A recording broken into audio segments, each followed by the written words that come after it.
You ever hear the phrase, history doesn't repeat, but it sure does rhyme? Well, the United States Marine Corps is dusting off a very old book and rewriting it with 21st century ink. In today's episode of Full Spectrum Frontiers, we're diving into how the Marines are pivoting from urban warfare and counterinsurgency back to what they were born for: amphibious assaults, island hopping, and punching through contested maritime zones. But this isn't Guadalcanal 2.0. This is a high-tech chess match with a pacing threat named China. And it's not just about boots on the sand. It's about precision fires, drones, first units, and a new doctrine called Force Design 2030. So what happened? Why the return to this old school method of warfare, and how does it line up with the modern battlefield in the Pacific? Strap in. Today we unpack the new Marine Corps mission, what it means for America's deterrence posture in the Indo-Pacific, and why it just might be our best shot at stopping a Chinese takeover of Taiwan without firing a single shot. Now, before we dive in, make sure you like, share, and subscribe and review Full Spectrum Frontiers, because this show is about giving everyday Americans the knowledge edge on the full spectrum of conflict. The United States Marine Corps is going through what might be its most radical transformation since World War II. But it's not a leap into the unknown. It's a boomerang back to its roots. And for 2 decades, the Marines were the Swiss Army knife of American foreign policy, hitting Fallujah, Helmand, and Mosul with heavy armor, counterinsurgency missions. But those aren't the fights of the future. General David Berger saw the writing on the wall when he released Force Design 2030, a blueprint to reforge the Corps not for more Iraqs and Afghanistans, but for pure conflict in the Pacific. That meant cutting sacred cows. And yes, they dropped the M1 Abrams main battle tank entirely. That's not just a tactical decision, it's a doctrinal one. Tanks are a liability in the Indo-Pacific theater. You can't barge them onto an atoll or reposition them fast enough through fractured island chains. Speed, flexibility, and low signature replaced brute armor as the name of the game. Instead, the Marine Corps is going lighter, faster, and smarter. They're loading up on tools like Nemesis, the Navy Marine Expeditionary Ship Introduction System. By the way, one of the coolest acronyms, and if you could come up with an acronym, Nemesis is awesome. A mobile coastal anti-ship missile platform capable of firing the Navy strike missile from the back of a modified JLTV. This lets the Marines set up kill zones on tiny specks of land and deny China the freedom to move through critical sea lanes.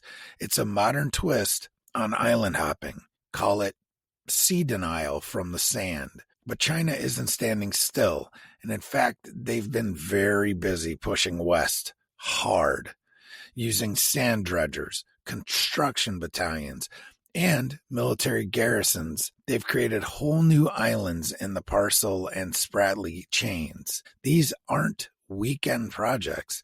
They're floating fortresses complete with runways, radars, missile systems, and PLA Navy harbors in plain sight. They're redrawing the map and daring the world to stop them. And that's exactly why the U.S. is dusting off World War II era playbooks. Bases long abandoned, like those in the Philippines, Micronesia, Palau, and the Marshalls, and reinforcing Guam as well, are now being eyed for outright reactivation. It's quite a chess match, positioning fuel, food, and firepower just where it'll be needed without lighting a fuse.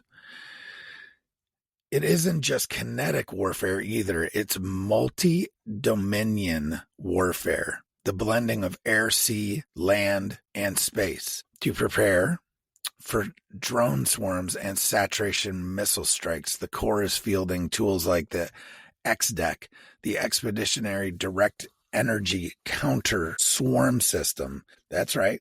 We're talking battlefield. I guess you could say lasers, for lack of a better way. It's, electromagnetic stuff, zapping drones out of the sky, and the kind of thing that would have been science fiction back in the last Pacific War. And while we're playing offense, the defense isn't being ignored. Systems like MADIS, the Marine Air Defense Integrated System, are rolling out mounted on JLTVs. MADIS provides mobile, flexible, short-range air defense for the dispersed littoral units. Think of it as the modern answer to kamikaze drones and low-flying cruise missiles. And that leads us to the Marine Littoral Regiments. 3 so far. These are lean, lethal. Well, actually, I think it's 2, and they're standing up a 3rd. These are lean, lethal units designed to operate in contested littoral, those gray zones between sea and land, where the next war is most likely to erupt. Think like sniper teams, drone operators, anti-ship missile crews, and cyber specialists all packed into one nimble strike force, except for the Marine Corps getting rid of their snipers. So it's just an analogy. But none of this matters without logistics. The ghost of Wake Island and Bataan loom very large. And in both cases, we lost because we couldn't resupply those guys on the islands. Force Design 2030 prioritizes pre-positioned supplies, rapid distribution nodes, and new naval connectors, ensuring the Corps doesn't get stranded again. So resupply is the new air superiority. If you can't keep the fuel and ammo flowing, you lose before the first shot is fired.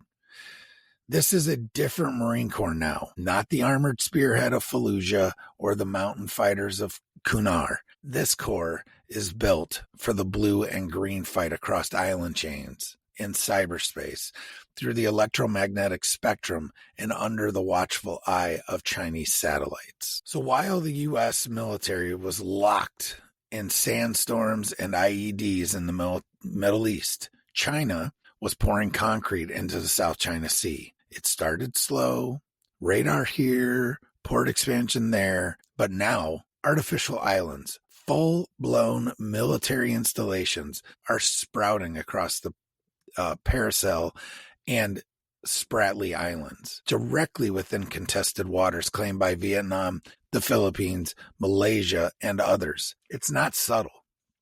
It's gray zone warfare, and China, they're masters at it. Gray zone conflict is that space between war and peace where one side slowly chips away at the other's position without triggering open hostilities. And China, their strategy is textbook.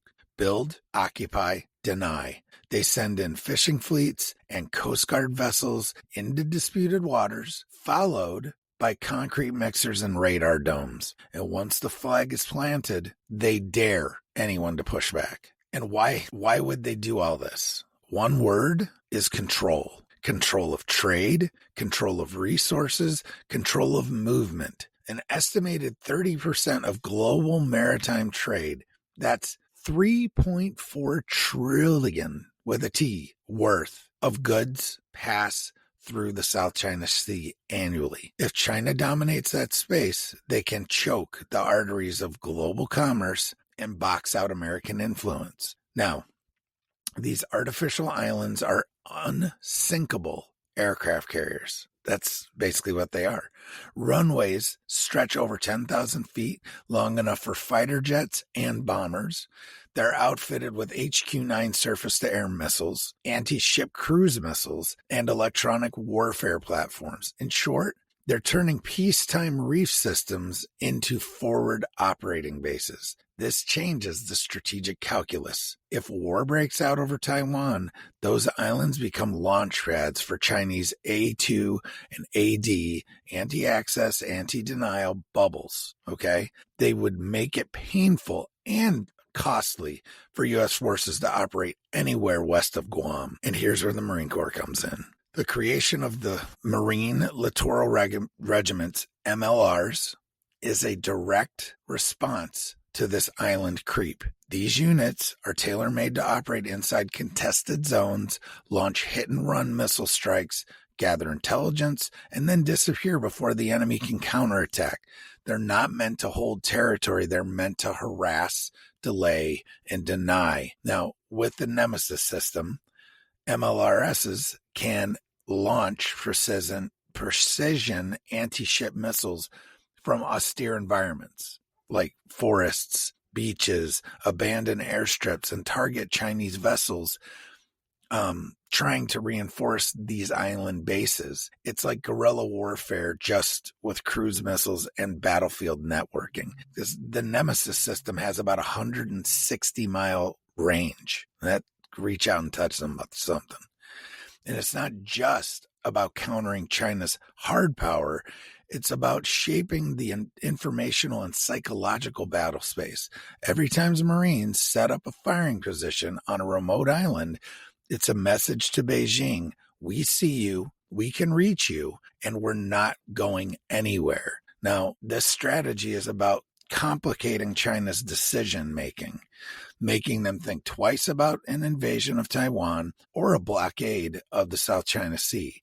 It's about turning every island, every reef, every shoal into a potential booby trap, kind of like what they've done.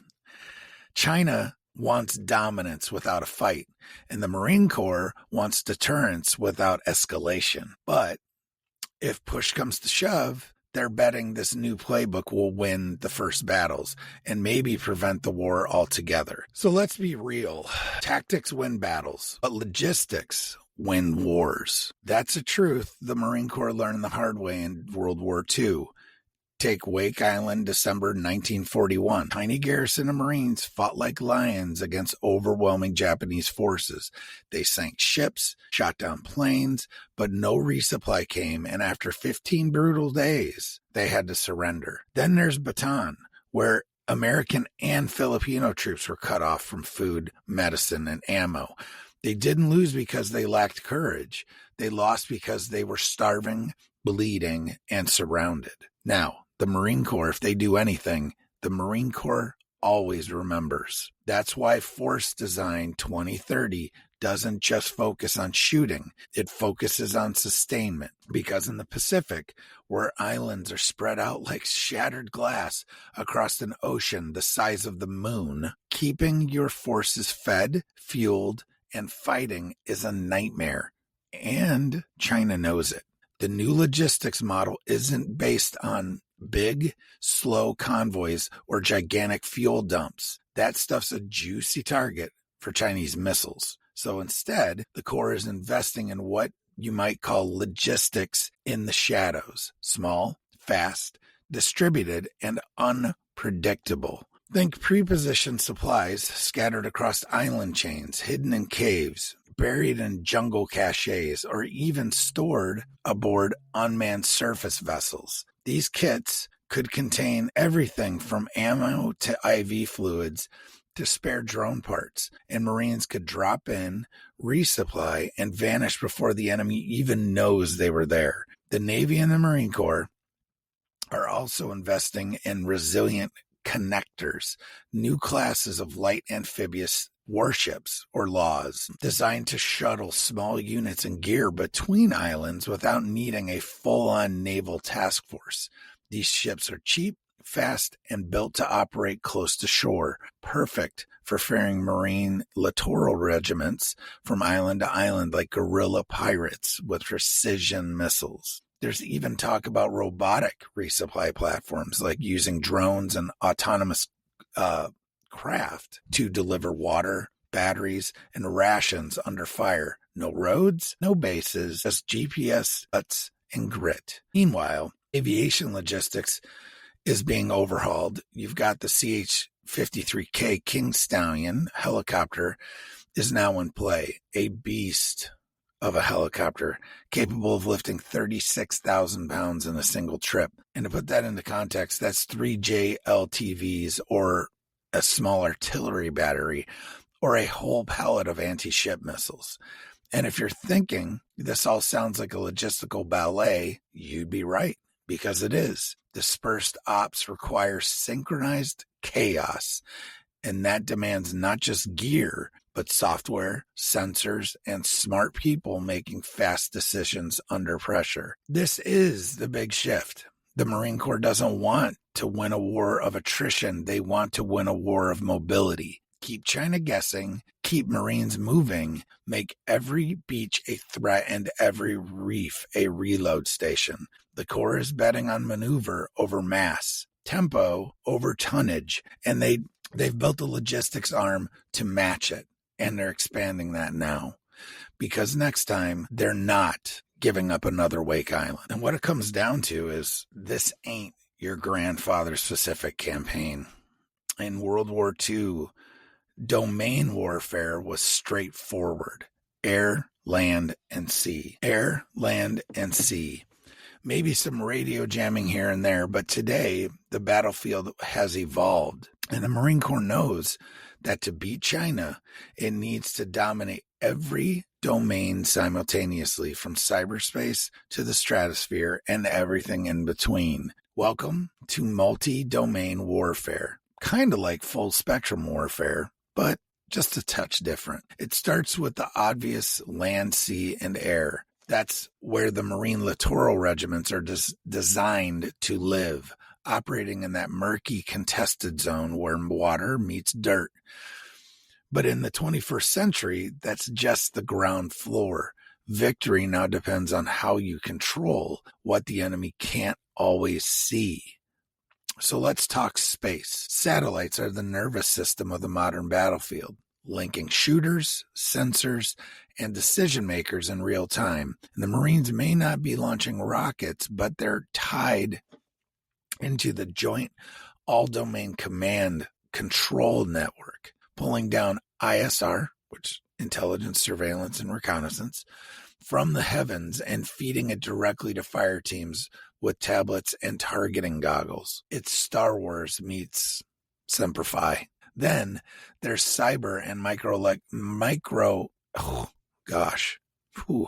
Then there's cyber and the electromagnetic spectrum, domains where China excels. The PLA, People's Liberation Army, trains to blind, jam, and hack its adversaries before the first bullets fly. So the Corps is responding by building hardened, resilient communications infrastructure that cannot be spoofed or jammed. Radio silence and alternate networks are the new camouflage. In this fight, however, whoever controls the signal controls the scene. Now let's bring in the directed energy weapons. Yes, and I say lasers, but they're not exactly lasers. It's a way of describing it that's, acceptable. Meet the XDEC, the Expeditionary Direct Energy Counter Swarm System. It's not science fiction. It's an operational reality. Like, this system is being tested and fielded to counter drone swarms, and one of the biggest threats in the Indo-Pacific. Think hundreds of cheap autonomous drones diving at your position like mechanical hornets. You can't shoot them all down with bullets. You'd run out of ammo in minutes. That's where the XDEC comes in, zapping drones out of the sky with speed of light energy. No recoil, no reload, just precision, burns, and instant kills. The Marine Corps isn't just adapting to the drone threat, they're rewiring the response manual. And defense isn't complete without mobility protection. Enter the MADIS, the Marine Air Defense Integrated System. It's like Iron Dome's little cousin, packed into a JLTV. Mounted with sensors and cannons, MADIS hunts low-flying threats, whether they're Iranian-style suicide drones or Chinese cruise missiles. All of these tools, lasers, electromagnetic weapons, cybercoms, unmanned systems, rapid fires, only work if they're interconnected. And that's the vision of the new Marine Corps. A web of distributed lethality operating across domains, confusing the enemy and collapsing their decision cycle. Because let's be clear, China is preparing for a war of saturation, including mass drones, mass missiles, and mass jamming. And the only way to counter that is with precision, adaptability, and networked lethality. The Corps isn't trying to win through brute force. They're trying to win by being smarter, faster, and harder to hit. Multi-domain warfare isn't a buzzword. It's the battlefield of the future, and the Marines are making sure they're not just on it, they're winning it. So the tip of the spear looks different now. And the new face of the Marine Corps isn't a tank commander or a door kicker clearing compounds in Ramadi.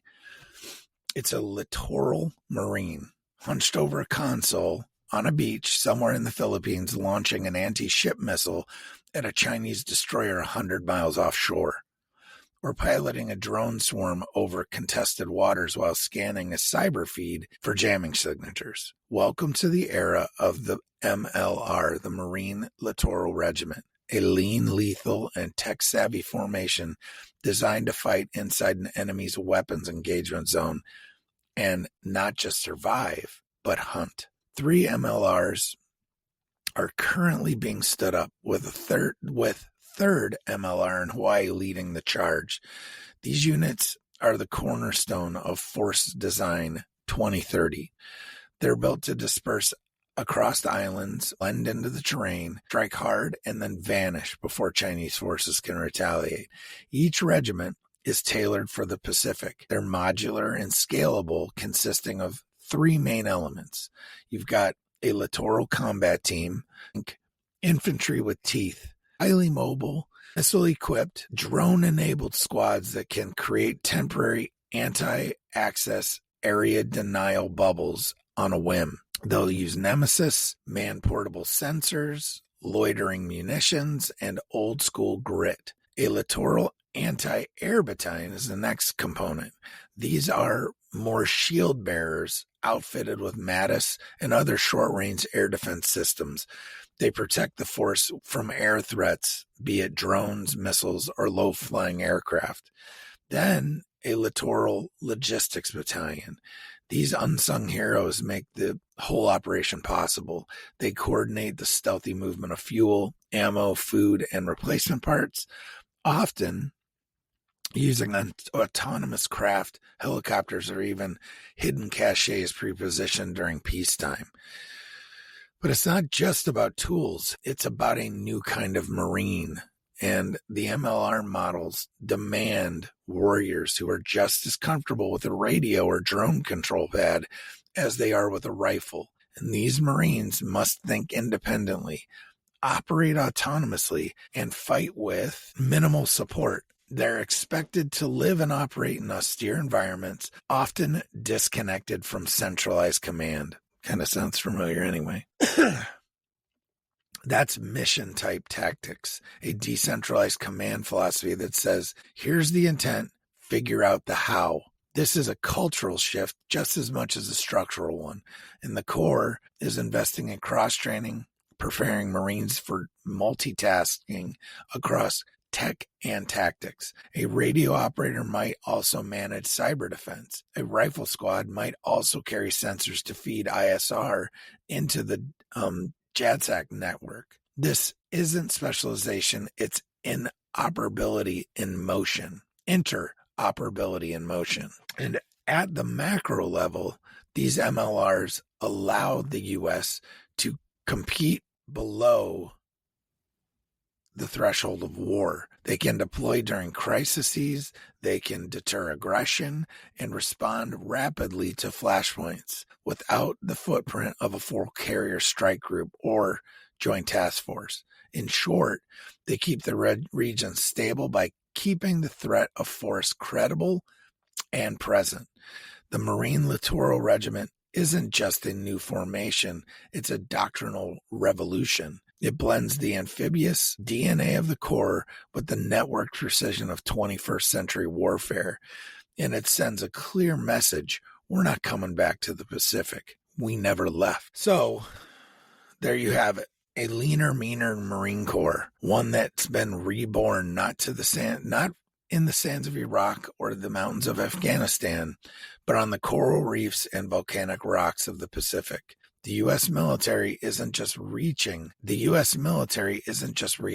to China's island building, missile stacking, and gray zone aggression. It's anticipating it. It's preparing to fight smarter, faster, and more flexible than ever before. And at the heart of it is the Marine Corps, stripped down, rearmed, and reimagined as a force custom built for 21st century island warfare. Gone are the Abrams tanks, and in a littoral regiment, anti-ship missiles, direct energy weapons, and distributed logistics nodes hidden across friendly shores. It's about denying China their dream of regional dominance without having to shoot the first shot. But make no mistake, this transformation isn't about avoiding war. It's about being ready for it and winning it if necessary. That's deterrence. That's force posture. That's the modern Marine Corps. So, thanks for listening to Full Spectrum Frontiers. If this gave you a fresh perspective on where the next fight could happen and how we're preparing to win it, do me a favor. Like, share, and leave a review for the podcast. That's how this show grows, and that's how we bring more people into the fold of awareness and preparedness. As always, stand ready, stay sharp, and never stop learning. I'm Bennett Tanton, and this is Full Spectrum Frontiers.